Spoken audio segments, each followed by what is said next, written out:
ناظرین welcome back from the break. تو صبا جیسے ابھی ہم نے کلپ میں دیکھا کہ نادیہ کے مسئلے کا حل جو ہے وہ سائیکو تھیراپی، سائیکائٹری اور سپورٹ کے تھرو، یعنی کہ اس کو جب یہ محسوس ہوا کہ وہ اپنے اس مسئلے میں اکیلی نہیں ہے اور لوگ بھی ہیں جو اس طرح کے وقت سے گزرے ہیں، اور نہ صرف یہ بلکہ اس کو ایک ہوپ، ایک امید نظر آئی کہ فیوچر میں اس کے اور بچے ہو سکتے ہیں اور وہ اپنے اس دکھ کو ایکسیپٹ کر سکتی ہے، تسلیم کر سکتی ہے کہ میرے بچے کی ڈیتھ ہو گئی ہے. سو اس پہ تھوڑا سا بتائیے. آئی تھنک جس طرح سے اس کلپ میں نادیہ کے ساتھ ہوا ہے، اگر شروع میں ہی کوئی گائنیکالوجسٹ، کوئی بڑا اس کو بٹھا کر یہی بات اس کے لاس کو ایکسیپٹ کر لیتا، اس کو ڈسمس نہیں کرتا، اس کو ڈسریگارڈ نہیں کرتا، تو یہ شاید چیز اتنا آگے تک نہیں جاتی. وہیں پہ اس کو بتا دیا جاتا کہ ہاں یہ لاس ہے اور اس کے جو اسٹیپس ہو سکتے ہیں کہ یقیناً ان شاء اللہ تعالیٰ آگے چل کے یو ول کنسیو. اور بہت سے لوگوں کے ساتھ یہ ہوتا ہے. تم اس شخص سے بات کر سکتی ہو، اس کے ساتھ یہ ہوا ہے.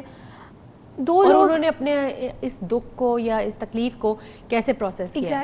میرا خیال ہے وہ جو گریف اینڈ لاس کی سٹیجز ہیں وہ بھی بتا دینی چاہیے کہ شروع میں تھوڑا ڈینائل ہوتا ہے، پھر اس کے بعد اینگر آتا ہے، غصہ آتا ہے، پھر آہستہ آہستہ انسان ایکسیپٹنس کی طرف جاتا ہے. تو اب ہمارے پروگرام کا وقت ختم ہو رہا ہے. میں تھوڑا سا آپ سے پوچھنا چاہ رہی تھی کہ آپ بتا رہی تھی کہ عورت فاؤنڈیشن جو ہے وہ بہت سارے عورتوں کو پروٹیکٹ کرنے کے لیے لاز بنا رہی ہے. اس پہ تھوڑی سی ذرا بات کیجیے گا.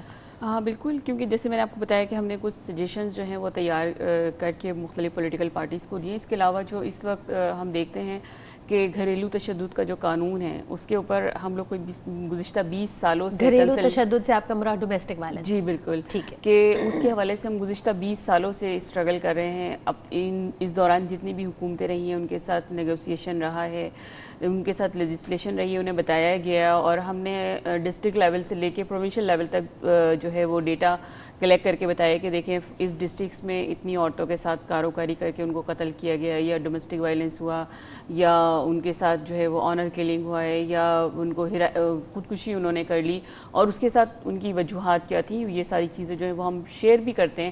ہر 6 مہینے کے بعد عورت فاؤنڈیشن ایک رپورٹ شائع کرتی ہے، ایک اینول رپورٹ شائع کرتی ہے.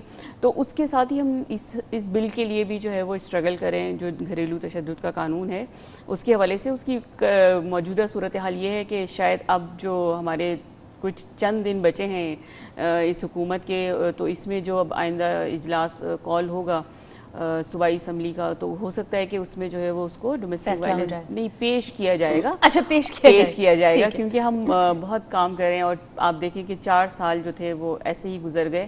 اور یہ بل جو تھا وہ 2008 میں بھی ہمیرا الوانی نے جمع کروایا، دوسری ہماری ہیر سو ہیں انہوں نے اس بل کو جمع کروایا. لیکن اس پہ کیونکہ عورتوں کے حوالے سے ہے نا، تو اس لیے ٹھیک ہے ہو جائے گا. اور بہت سارے مسائل ہیں. آپ لوگ کیا بات کرتے ہیں گھریلو تشدد کی، کیا اب ہمیں اتنا بھی رائٹ نہیں ہے کہ ہم اپنے بیوی کو ایک تھپڑ مار سکیں؟ تو ہم تو اس کی بات ہی نہیں کر رہے نا. تو ہم تو اس عورت کی بات کریں کہ جو ساری رات پیٹی ہے، جس کے پورا جسم نیلا ہوا ہے اور اس کو کہیں کوئی انصاف کہیں نہیں مل رہا ہے، اور پھر ایک وقت ایسا آتا ہے کہ اس کی ڈیتھ ہو جاتی ہے اور وہ کوئی بیان نہیں دے سکتی ہے.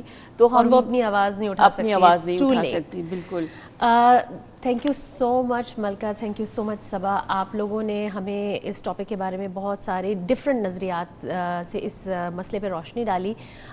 ہم امید کرتے ہیں ناظرین کہ آپ اس اویئرنیس کو، اس ایجوکیشن کو دوسرے لوگوں تک پہنچائیں گے اور بتائیں گے کہ پوسٹ پارٹم ڈپریشن یا عورتوں کی صحت کے مسائل پریگنینسی سے یا بچوں سے ریلیٹڈ جو ہیں ان کے حل تلاش کیا جا سکتا ہے، اور ان کا حل ہے، اور کون سی جگہ ہے یا کون سی صحیح جگہ ہے جہاں پہ اس مسئلے کے حل کے لیے آپ کو رابطہ قائم کرنا چاہیے. اس کے ساتھ ہی ہم آج کا پروگرام ختم کرتے ہیں. اگلے ہفتے ہم ایک نئے ٹاپک کے ساتھ آپ کے پاس آئیں گے. شکریہ. اللہ حافظ.